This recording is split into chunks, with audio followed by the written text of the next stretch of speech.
Hey, what's going on, everybody? Today I'm going to be showing you this right here.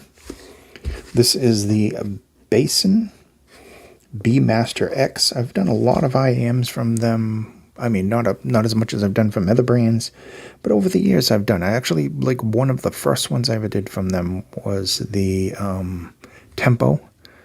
And we also did I think the original B-Masters, or B something, I can't think, Basingers or something like that. I can't remember what they were called.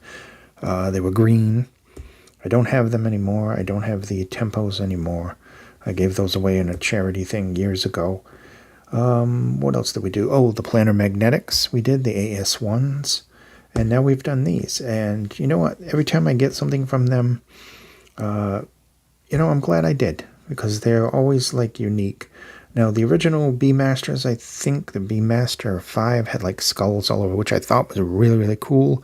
I didn't get them, and then I ended up deciding to get these because it has this cool, comes in a variety of different colors, and it has this cool, like, almost like ice cream dripping kind of thing there. So I'm going to pull up my post from Facebook, and this has one dynamic driver, 3 balanced armatures, 2 PZT. It has a gold-plated MMCX cable jack, gold-plated 3.5 millimeter cable, length 4.9 foot for some reason. I think that is way too big. I don't think the cable is actually that long. I don't know why I put that. I just basically copied the specs. Maximum power is 20 milliwatts. Impedance says 200 plus 10.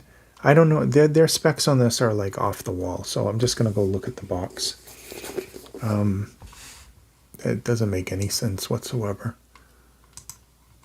Okay, so looking at the back of here, we have 1 dynamic, 3 balanced armatures, and 2 PZTs. It is a MMCX connector, 3.5 millimeter jack. I wish it was modular. I don't think it is. I'll have to check. Yeah, on here it says the same thing. Cable length 4.9. I guess.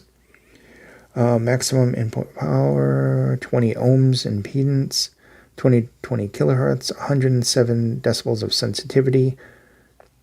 And total distortion 1.5.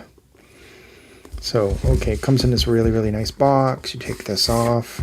You have another nice box, and inside would be, like, all your accessories and everything.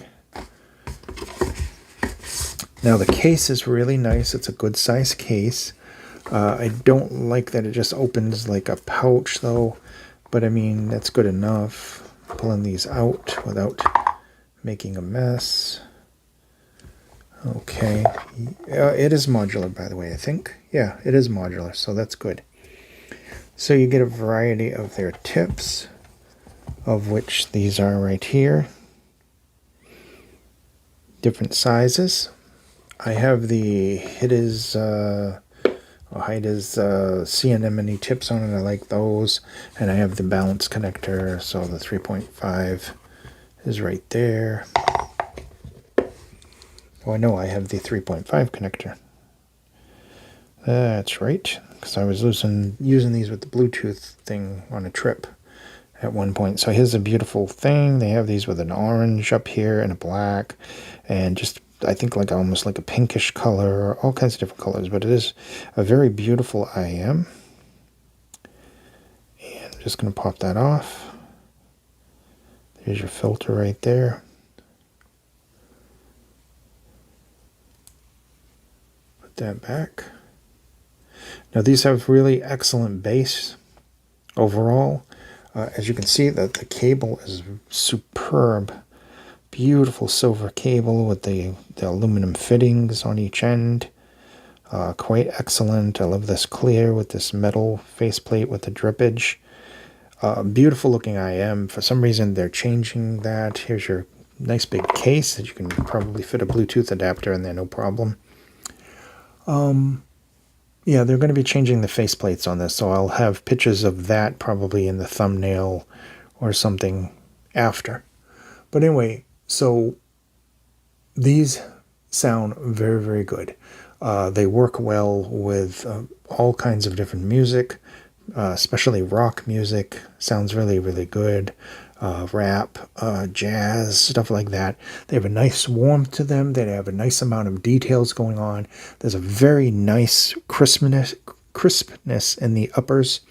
Very good air and sparkle when it comes to the treble without being super harsh, depending on what you're listening to.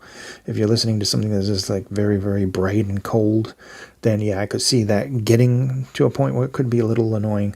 But other than that, I found that the mid-range was nice and clear and focused. It was front and center, and it sounded really, really, really good. I think the low is a little bit warm, and I think the uppers are a little bit more crisper.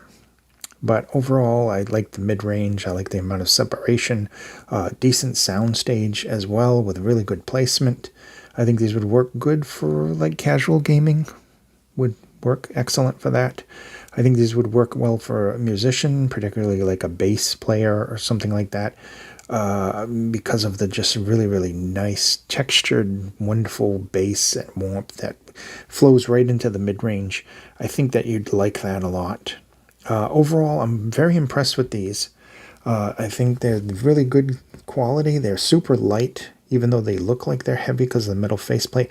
It's light enough. There's like a little weight to it, but other than like a plastic IM, the resin is nice and smooth, comfortable, very good isolation no matter what tips I used.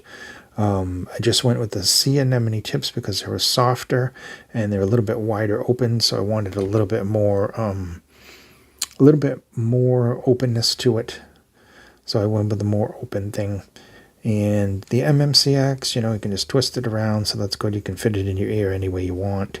I particularly like 2-pin a little better, but it still did a really, really good job. Excellent overall IM.